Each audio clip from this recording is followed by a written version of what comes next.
Dear students, हम BSc part first में aryl halide के बारे में चर्चा कर रहे थे, जिसमें हमारे टॉपिक चल रहा था chemical properties of aryl halide.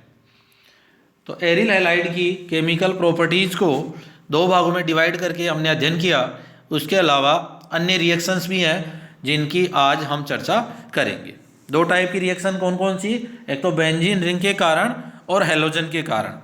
Benzene ring के कारण जो होती हैं वो तो थी इलेक्ट्रोफिलिक सब्स्टिट्यूशन, और हैलोजन के कारण न्यूक्लियोफिलिक सब्स्टिट्यूशन रिएक्शन। उनके बारे में चर्चा हम इससे पहले वाले वीडियो में कर चुके हैं। आज हम एरोमेटिक वलय से जुड़े हैलोजन परमाणु के कारण अन्य और रिएक्शन भी होती हैं जिनके बारे में चर्चा करेंगे। तो एरोमेटिक वलय से जुड़े हैलोजन परमाणु की अन्य अभिक्रियाएं। तो देखो अदर रिएक्शंस क्या क्या होंगी। फर्स्ट, अपचयन या रिडक्शन। एरिल हैलाइड्स का क्षार की उपस्थिति में, और क्षार कौन सा लें? स्पेशली निकिल एल्यूमिनियम मिश्र धातु लें, या राने निकल। राने निकल होता है निकिल का फाइन पाउडर। उत्प्रेरक के साथ अपचयन करने पर संगत हाइड्रोकार्बन बनते हैं। अर्थात जिस एरोमेटिक हाइड्रोकार्बन का हम एरिल हैलाइड लेंगे वह संगत हाइड्रोकार्बन या संगत एरोमेटिक कंपाउंड प्राप्त होता है।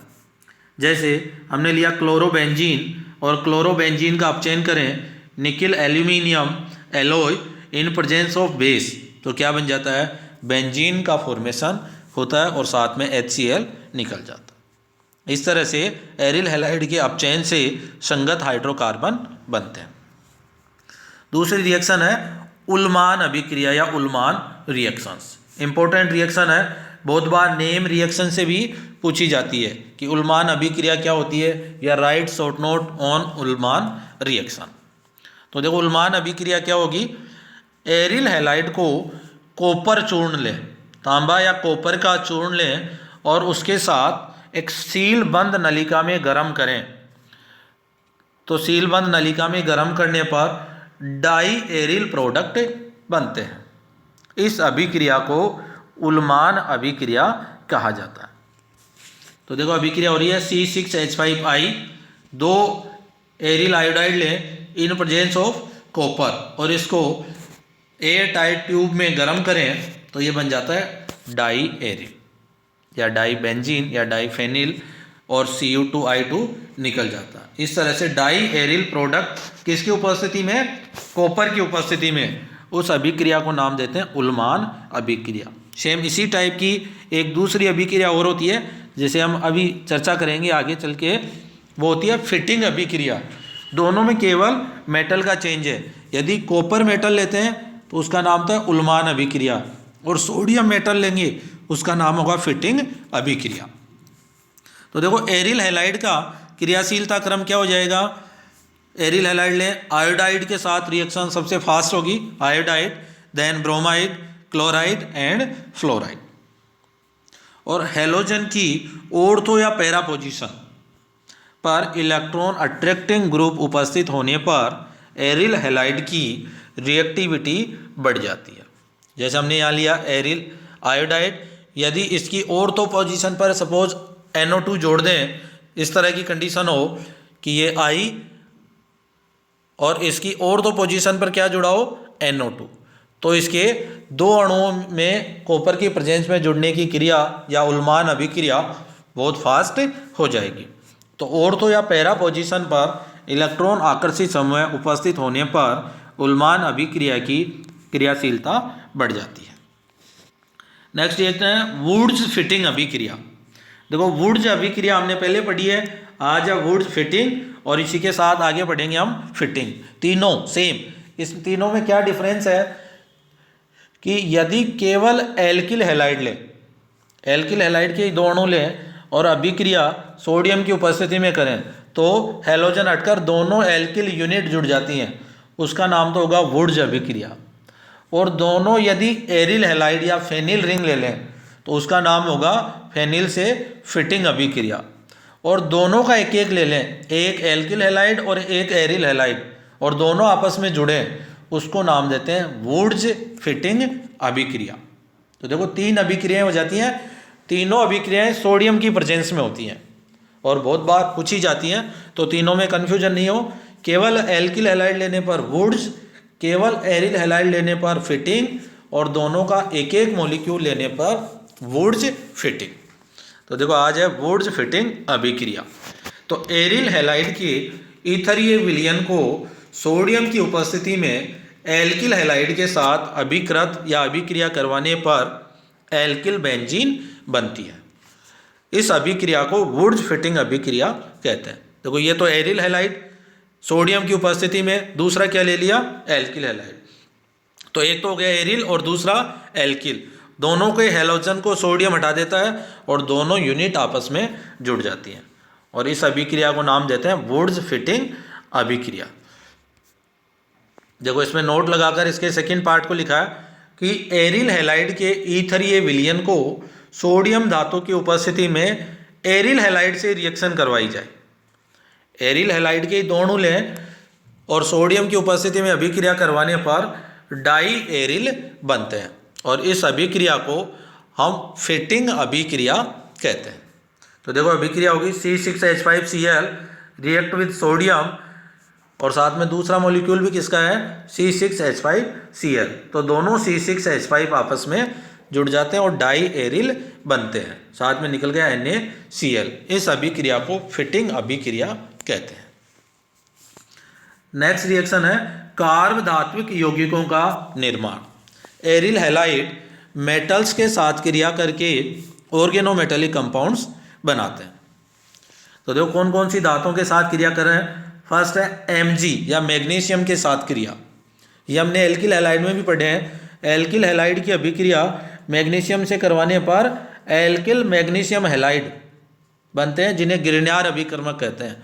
तो एरिल हैलाइड लेने पर भी एरिल मैग्नीशियम हैलाइड बनते हैं और उन्हें भी ग्रिग्नार अभिकर्मक कहा जाता है। तो एरिल हैलाइड की अभिक्रिया शुष्क ईथर की उपस्थिति में मैग्नीशियम से कराने पर एरिल मैग्नीशियम हैलाइड बनते हैं। देखो अभिक्रिया होगी C6H5Br react with Mg in presence of dry ether और बना देगा फेनिल मैग्नीशियम ब्रोमाइड। इस तरह से एरिल हैलाइड मैग्नीशियम के साथ क्रिया करके ग्रिग्नार अभिकर्मक बनाते हैं। सेकेंड रिएक्शन लिथियम के साथ क्रिया। एरिल हैलाइड की अभिक्रिया शुष्क ईथर की उपस्थिति में लिथियम से कराने पर एरिल लिथियम बनते हैं। Mg की जगह क्या आ जाता है, लिथियम। ऐसा हमने एल्किल हैलाइड में पढ़ा, वहाँ एल्किल लिथियम बनते हैं, और एरिल हैलाइड में एरिल लिथियम बनते हैं। C6H5Cl इसकी अभिक्रिया लिथियम से करवाई जाए शुष्क ईथर में, तो ये बनता है C6H5Li एरिल लिथियम या फेनिल लिथियम। और फेनिल लिथियम की क्रियाशीलता ग्रिग्नार अभिकर्मक से भी अधिक होती है, इसलिए इसे सुपर ग्रिग्नार अभिकर्मक या सुपर ग्रिग्नार रिएजेंट कहा जाता है। एरिल लिथियम की क्रियाशीलता ग्रिग्नार अभिकर्मक से अधिक होने के कारण इसे सुपर ग्रिग्नार अभिकर्मक कहते हैं। कई बार क्या करते हैं, पूछ लेते हैं सुपर ग्रिग्नार अभिकर्मक क्या होते हैं, तो ध्यान रखेंगे सुपर ग्रिग्नार अभिकर्मक लिथियम के ऑर्गेनोमेटेलिक कंपाउंड होते हैं। इस तरह से ये है पूरा हमारे एरिल हैलाइड। देखो एरिल हैलाइड चैप्टर स्टार्ट जब किया था, वहाँ हमने देखा था इससे पहले वाले वीडियो में कि एरिल हैलाइड दो प्रकार के होते हैं। एक जिसमें हैलोजन सीधा बेंजीन रिंग से जुड़ा हो, उनको हम नाभिकीय प्रतिस्थापित हैलो यौगिक कहते हैं। दूसरे जिनमें हैलोजन डायरेक्ट एरिल रिंग या बेंजीन रिंग से नहीं जुड़कर उसकी साइड चेन से जुड़ता है, उन्हें हम पार्श्व श्रृंखला हैलोजन प्रतिस्थापित यौगिक या एरिल एल्किल हैलाइड कहते हैं। तो अब नेक्स्ट है पार्श्व श्रृंखला हैलोजन प्रतिस्थापित यौगिक या side chain halogen substituted compounds, या इन्हीं को दूसरा नाम देते हैं एरिल एल्किल हैलाइड। टोलुइन की अभिक्रिया सूर्य के प्रकाश की उपस्थिति में हैलोजन से करवाने पर, टोलुइन लें और टोलुइन की अभिक्रिया सनलाइट में हैलोजन से करवाने पर जो टोलुइन पर मेथिल ग्रुप जुड़ा हुआ है उसके हाइड्रोजन परमाणु एक एक करके हैलोजन के द्वारा प्रतिस्थापित होते जाते हैं, जिससे बेंजिल, बेंजल और बेंजो हैलाइड बनते हैं। तो देखो टोलुइन की अभिक्रिया हैलोजन से इन प्रेजेंस ऑफ सनलाइट। तो फर्स्ट एक हाइड्रोजन हैलोजन से रिप्लेस होगा तो बन गया बेंजिल हैलाइड। आगे वापस रिएक्शन होगी तो 2 हाइड्रोजन 2 हैलोजन से बेंजल हैलाइड। फिर आगे 3 हाइड्रोजन 3 हैलोजन से उसका नाम होगा बेंजो हैलाइड। एक एक करके हाइड्रोजन हैलोजन द्वारा प्रतिस्थापित होते जाते हैं, परंतु कंडीशन क्या ध्यान रखनी है, सूर्य के प्रकाश की उपस्थिति में। यदि यहाँ पर हम लुईस एसिड डाल दें हैलोजन वाहक तो अभिक्रिया इलेक्ट्रोफिलिक सब्स्टिट्यूशन होगी। बहुत बार इसीलिए पूछी जाती है, ध्यान रखना। सनलाइट में फ्री रेडिकल मैकेनिज्म से बेंजिल बेंजल और बेंजो बनते हैं, और यदि हैलोजन वाहक लुईस एसिड डाल दें तो रिएक्शन होगी इलेक्ट्रोफिलिक सब्स्टिट्यूशन रिएक्शन। तो side chain halogen substituted compound में जो हमारे सिलेबस में मेंशन है वो है बेंजिल क्लोराइड। तो देखिए सबसे फर्स्ट बेंजिल क्लोराइड को बनाने की विधियाँ कि बेंजिल क्लोराइड को किन किन विधियों से बना सकते हैं। तो फर्स्ट मेथड तो अभी हमने चर्चा किया कॉमन के रूप में। तो यहाँ पर हैलोजन के रूप में क्या ले लें, क्लोरीन ले लें, तो क्या बन जाएगा बेंजल क्लोराइड। तो सूर्य के प्रकाश की उपस्थिति में टोलुइन में क्लोरीन गैस प्रवाहित करने पर क्लोरीनीकरण से बेंजिल क्लोराइड बनता है। और देखो C6H5CH3 की रिएक्शन करें क्लोरीन से इन प्रेजेंस ऑफ H न्यू तो ये बन जाएगा C6H5CH2Cl और साथ में HCl निकल जाता है, अर्थात बेंजिल क्लोराइड बनता है। सेकेंड रिएक्शन है बेंजिल अल्कोहल की अभिक्रिया PCl5 या PCl3 से करवाई जाए तो क्या बनता है बेंजिल क्लोराइड बन जाता है। Benzyl alcohol C6H5CH2OH react with PCl5 तो बना देगा C6H5CH2Cl, साथ में POCl3 और HCl निकल जाता। थर्ड मेथड है बेंजीन के क्लोरोमेथिलीकरण से। यदि बेंजीन की अभिक्रिया फॉर्मेल्डिहाइड और HCl से करवाई जाए इन प्रेजेंस ऑफ ZnCl2 तो बेंजिल क्लोराइड बनता है। इस अभिक्रिया में बेंजीन रिंग पर CH2Cl समूह जुड़ता है, अर्थात क्लोरोमेथिल समूह का एडिशन होता है। तो इस अभिक्रिया को क्लोरोमेथिलीकरण कहा जाता है। ये 3 मेथड हैं जिनके द्वारा बेंजिल क्लोराइड का सिंथेसिस किया जाता है। फिजिकल प्रॉपर्टीज़ देखो, बेंजिल क्लोराइड एरोमेटिक कंपाउंड है तो ये क्या होगा, इसकी स्मेल मधुर होगी, बट एरोमेटिक कंपाउंड मधुर गंध वाले होते हैं, परंतु जो बेंजिल क्लोराइड है ये अप्रिय गंध वाला यौगिक है। तो इसके कई बार नाम से भी पूछ सकते हैं, तो ध्यान रखें ये रंगहीन व अप्रिय गंध युक्त द्रव्य होता है।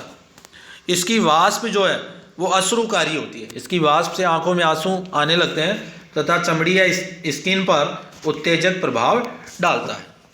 ये जल में अविलय परंतु कार्बनिक विलायकों में विलय होती है। इस तरह से ये है हमारे बेंजिल क्लोराइड को बनाने की विधियाँ और फिजिकल प्रॉपर्टीज़। इसके बाद आती हैं बेंजिल क्लोराइड की केमिकल प्रॉपर्टीज़, जिनका अध्ययन हम अगले वीडियो में करेंगे। तो इसको आप अच्छे से पहले PDF को पढ़ेंगे, उसके बाद वीडियो को सुनेंगे तो अच्छे से समझ में आएगा। फिर भी कोई समस्या हो तो हम डिस्कस करते रहेंगे। Thank you.